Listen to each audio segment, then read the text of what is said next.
Olá, pessoal! Nossa segunda aula do nosso curso de capacitação em saúde mental e dependência química.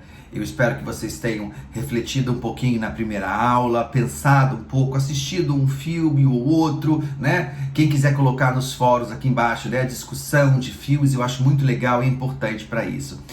Agora, nessa aula em questão, a gente vai falar um pouco sobre a reforma psiquiátrica brasileira. Isso mesmo, né? Um tema polêmico, espinhoso, mas que a gente precisa entender o que aconteceu, como é que acontece isso nesse país. E aí a gente está falando de um Brasil gigante que tem realidades muito diferentes. É muito importante que vocês compartilhem com a gente aqui, né, as informações do seu município, de como é que ele funciona, porque a gente vai ver ao longo do nosso curso como é que seria a situação ideal. E nem sempre a situação ideal que está acontecendo, tá certo?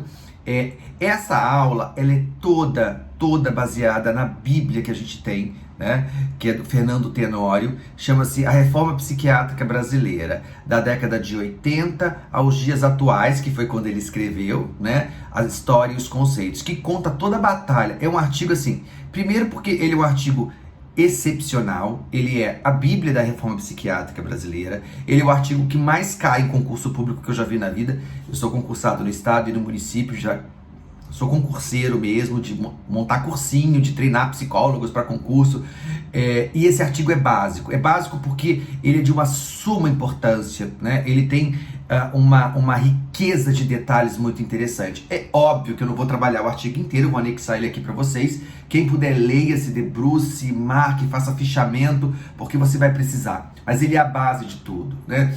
Esse artigo ele foi escrito em 2002, depois de anos e anos e anos e anos para que a luta antimanicomial conseguisse a assinatura da Lei 10.216, que é um marco na nossa saúde mental, tá? Muito se passou desde que a lei foi assinada, 20 anos, né? E aí eu falei pra vocês, eu fui um daqueles que lá atrás militava pela assinatura da lei e ficou super empolgado quando ela foi assinada. E aí eu vim assim, né? Ou então aquela musiquinha do Titanic agora, dos memes da internet. Porque, né, 20 anos se passaram desde a assinatura da lei e a gente sabe que muita coisa não mudou ainda, né? E aí ele vai mostrar pra gente, né, quais foram esses outros momentos da reforma psiquiátrica no Brasil, o que foi esse movimento, quem fez parte desse movimento para mudar isso no país, quais foram os ganhos sociais, os impactos nas políticas públicas atuais. É um relato histórico, com as primeiras experiências, os primeiros CAPS, como é que eles foram criados e tal. Então, assim, é claro, né? A gente tem que pensar nessa história de reforma psiquiátrica. Existe a grande história clássica do Pinel, né, do Felipe Pinel, e os loucos que estavam acorrentados e privados de liberdade, né? Começa lá atrás, como o mito da nascimento da psiquiatria. Algumas pessoas brincam que não foi. Eu já li coisas de que não tinha sido Pinel, que tinha sido o ajudante dele, o estagiário, mas ele recebeu os louros. Eu sempre falo que essa história do Pinel é aquelas coisas clássicas que a gente vai ver pro resto da vida, né? Que a gente nunca vai saber a verdade, a não ser que a gente volte no tempo para saber o que aconteceu. Mas toda a história, né, todo o movimento de reforma psiquiátrica, ele começa com uma crítica para uma necessidade de humanização no atendimento. Humanização mesmo, sabe? Porque a gente sabe que as pessoas não eram tratadas como seres humanos, né? Eram tratadas como bichos, eram tratadas como animais, eles eram isolados, eles eram presos, eles eram amarrados, eles eram maltratados, eles serviam de cobaia de experimentos de técnicas que não tinham validação, sabe? E aí isso começa também, isso vai passar sempre por uma crítica a essa patologização, né? Essa ideia que muito tinha na psiquiatria de normalizar e controlar, de dizer o que é normal e o que não é normal. E o que não é normal eu preciso controlar. Nem que para isso eu dope a pessoa de remédios e ela fique que nem um zumbi. Mas eu controlei. E será que isso realmente é a normalidade, né? Essa reforma psiquiátrica, ela não acontece sozinha e isolada no tempo, tá certo? o Brasil passava por uma grande transformação nos anos 70 e nos anos 80. Ora, mas espera aí, o que acontecia nos anos 70 e nos anos 80 no Brasil? Gente, a gente estava saindo de uma ditadura militar e as pessoas estavam brigando, lutando, os artistas, por cidadania. As pessoas queriam ter direito a voto, queriam ser cidadãos, queriam que seus direitos fossem preservados. Mas aí como é que a gente pensa assim, se a gente está lutando pelos nossos direitos, como é que a gente vai lutar pelos direitos dos ditos interditados, né? Por aqueles que estavam presos, por aqueles que estavam isolados ou sofrendo, né? Então a gente tem que reclamar a cidadania do louco também. Vamos brigar pelo louco também. Vamos fazer com que as pessoas entendam que o louco também precisa ter a sua cidadania libertada. E aí, vamos brigar, vamos lutar por isso, né? Os anos 70 e os anos 80, Direta Já, e movimento, rock nacional, tudo isso era muito junto, né? A própria criação do SUS, sabe? Tudo isso aconteceu no mesmo tempo. E aí se monta um movimento que é social, que é político, com práticas e saberes diversos, sabe? A reforma psiquiátrica, ela não é só clínica, não, gente. Ela não é só a questão da mudança na leitura do louco, da normalidade. Mas ela também é social, ela também é política, entendeu? Se antes o louco era visto como ausência de razão, né? Porque ele precisava de razão, com necessidades específicas, a clínica, então, dizer que era para colocar ele nos moldes exigidos. Quando eu quebro esse paradigma, eu quebro uma sequência que se impõe na clínica da loucura. Eu não tenho que mudar o louco para ele ser normal igual aos outros que eu acho que é normal. Eu tenho que dar condições de que o louco seja louco dentro da cidadania dele. Não tem nenhum problema. Não tem nenhum problema em ser diferente. Não há nenhum problema em destoar da maioria. Gente, olha isso daqui. Né? Sou louco por causa disso? Sou louco por causa disso? Por causa disso? Não, então assim, eu tenho direito. Eu tenho que ter meus direitos preservados, né? E aí, assim, na história toda, a gente tem dois modelos anteriores que tiveram um pouco de sucesso. Um que foram as comunidades terapêuticas, que diferem das comunidades terapêuticas que a gente vê nos dias de hoje. E nós temos uma crítica científica e acadêmica muito grande a essas comunidades. Vocês vão ver num outro módulo. E também as questões da psiquiatria comunitária, né? E aí a gente tem que tomar um cuidado com esses dois modelos, mas foram modelos que tiveram algum sucesso lá atrás, nesse começo de mudança de paradigma, né?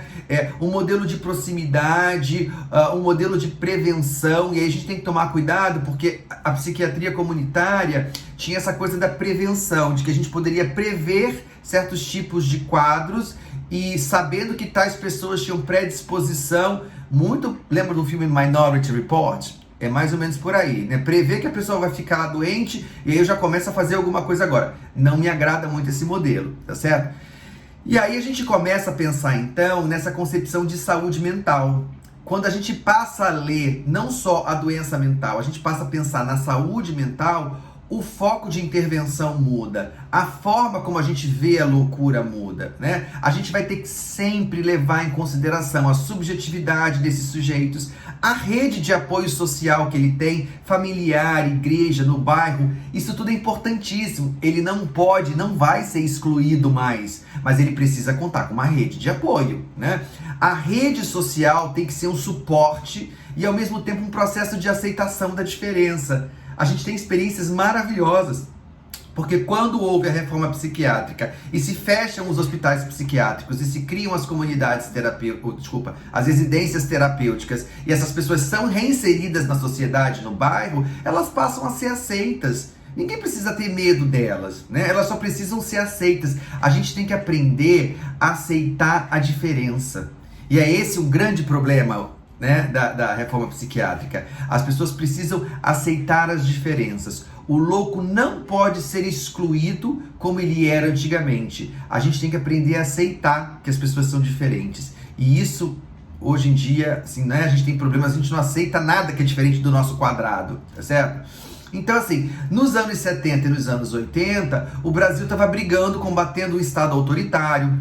A saúde passa a ser vista como um direito, e isso pra gente é fundamental, porque quando você tem um artigo da Constituição, né, 196, que diz: saúde é um direito de todos, E quando coloca é um dever do Estado, e isso aí abre as portas para a saúde universal do SUS, que não é gratuito porque ela é paga com impostos, mas de acesso universal. E isso é importantíssimo, né? Eu dou aula sobre isso na graduação, no mestrado, em todos os programas que eu trabalho, né, de mestrado.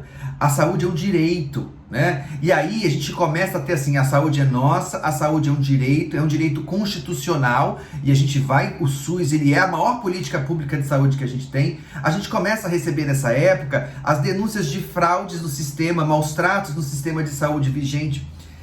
Gente, se com toda a tecnologia que a gente tem hoje, com todo o sistema que a gente tem hoje, né, digital, tecnológico, das TICs que a gente chama, né, a gente tem fraude. Vocês imaginam quando tudo isso era feito no papel, quando tudo não existia telefonia celular, né, quando as coisas eram feitas, era muita mutreta, muita mutreta. E em 1978, tem o movimento dos trabalhadores de saúde mental que resolve vir para a luta, né? Brigar por melhores condições de trabalho. Eles reivindicavam, né, questões novas, eles reivindicavam melhores condições de trabalho, tinha um discurso humanitário, tá, inicial, mas não era a concepção que a gente tinha hoje, tá certo? Ainda. E aí sempre me perguntam em sala de aula assim, mas e na época da ditadura, professor? Como é que acontecia na época da ditadura? E aí, para não dizerem, né? Bom, eu fiz colégio militar, minha família é de militares, eu conheço o sistema militar bem, e a gente sabe que na ditadura teve muito desvio. Eu vou colocar uma citação que vem no artigo, exatamente como está, eu vou ler para vocês.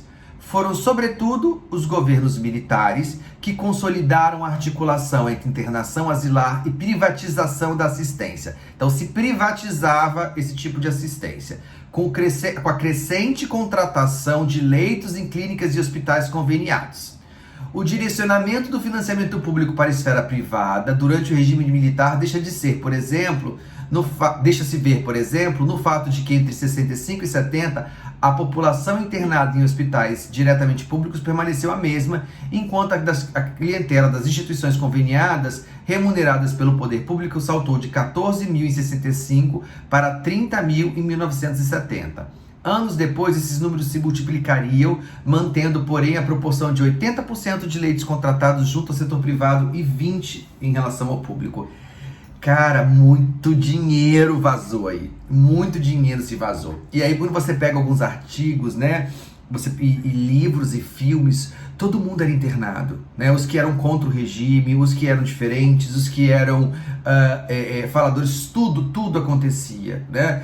A gente começa então a perceber que a coisa não está muito legal. Nos anos 80, a gente tem a primeira Conferência Nacional de Saúde Mental, que foi em 87, né? Depois o segundo encontro nacional dos trabalhadores de saúde mental, e aí o lema era por uma sociedade sem manicômios, sem esses locais, essas prisões, esses depósitos de seres humanos de maus tratos. O dia 18 de maio é visto como o dia nacional da luta antimanicomial, né?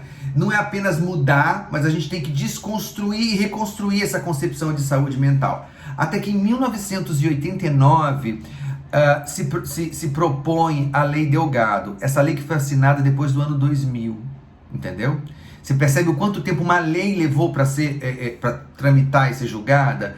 E a proposta principal aí é a quebra desse estigma social da loucura, do preconceito que se tem com a loucura, né? De se tratar essa loucura de maneira pejorativa, isolada, excludente. Não pode ter hospital psiquiátrico depósito em que as pessoas ficam amarradas, em que elas são maltratadas. Não pode excluir as pessoas porque elas são diferentes, tá certo?